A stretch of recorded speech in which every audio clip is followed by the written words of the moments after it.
Episode 5 of The Devil's Hour Season 2 starts with Gideon and Lucy back in prison. She wants Gideon to wake her up, and when it's done, they never speak again. She wants a fresh start and to make her own way in life. Gideon agrees and they part ways. We then cut across to another visit at the prison.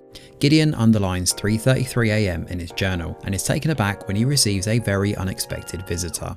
Gideon comments how he isn't supposed to be here, and as the camera pans down, we see that he's wearing a blue watch. The man leans forward and smirks, pointing out that a chaos spat him out after messing with time. This is, of course, Isaac, and he tells Gideon that all their lives are impossible. He also wants to know why he killed Lucy Chambers. We then cut back and see our killer setting up the bomb ready to go off. He fills the backpack with screws, nails, and anything else he can find. As the timer starts to tick down, we cut across to Lucy as she makes some food for Boyd, who's tied up to the bed. Lucy struggles to get through to her, pleading with Boyd to remember. However, that's the least of their issues right now. Gideon and Lucy work together to destroy their evidence.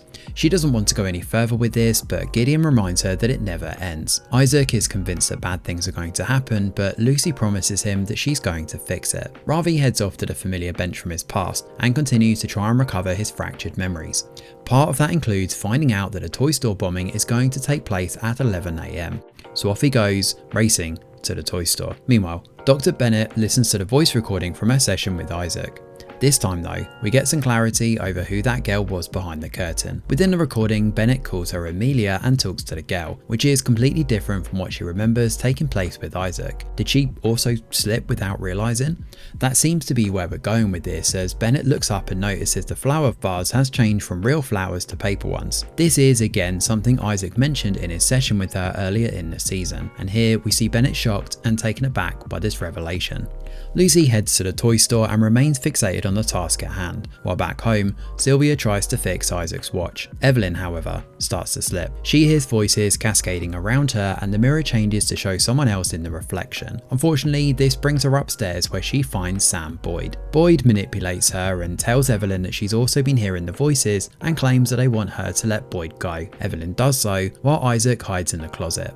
Sylvia feigns being in her catatonic state again until Boyd leaves. However, it also ups the urgency of what's about to take place too. Meanwhile, Lucy finds a backpack stuffed on the main floor of the toy store. However, it's not the right one and she's spotted rooting through it and forced to flee. With things unraveling, she tells Gideon to take over the investigation. Just then, she receives a call from Isaac. He tells her that he and Sylvia have left to head under the bridge, a familiar one from the past where they used to play poo sticks, and that Boyd is out. Lucy is frantic and tries to figure out what to do.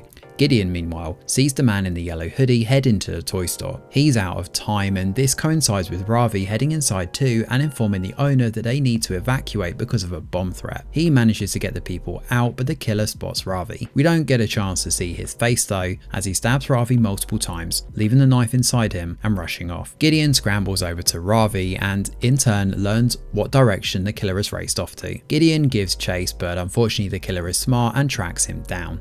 He smacks Gideon upside the head from behind and takes off. Ravi, meanwhile, bleeds to death right there in the toy store after seeing vivid imagery of his life with Lucy flash before his eyes. Unfortunately, they don't stop the bomb from going off. Police show up to see Evelyn and arrest her, while Lucy regroups with Isaac and Sylvia. She grabs her stuff and prepares to leave, knowing time is of the essence.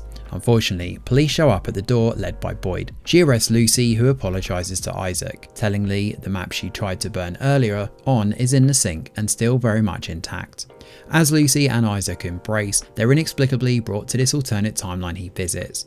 This explains why he keeps disappearing and reappearing, and he does so here to save Lucy. She finds herself freezing cold and struggles to even get away from their initial spot. Lucy eventually blinks out, clutching her head in pain as she falls to the ground, and then it stops. The police are still at the house and Lucy is back outside. She manages to get away, having blinked back into the same timeline.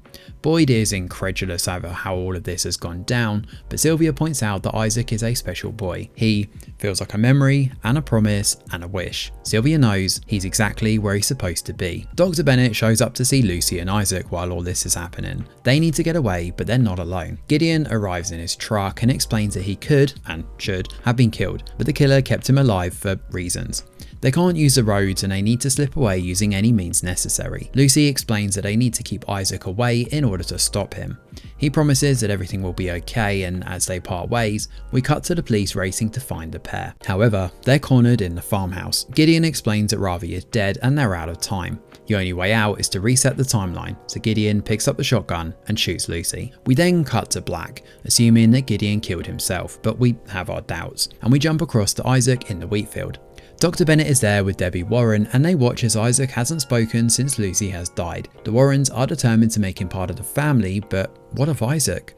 Well, he's suddenly interrupted by a familiar voice, and as he looks over, Isaac is shocked to see what appears to be Lucy Chambers. So the finale of The Devil's Hour rolls round, and it's becoming increasingly clear that whoever the killer is, it's someone we know. There are several different possibilities here, but personally, my money is it being Isaac. This would explain why he can't follow Lucy and Gideon, and how he's always one step ahead of the case. It also explains why he didn't kill Gideon when he had the chance, given he helped him embrace the timeline changes. Of course, this is all a working theory right now, so take what I'm saying with a pinch of salt.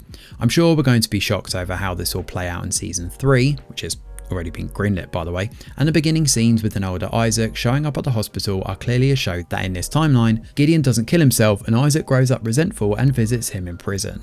Isaac is the key here, it would seem, and it would explain why the dogs are so violent towards him.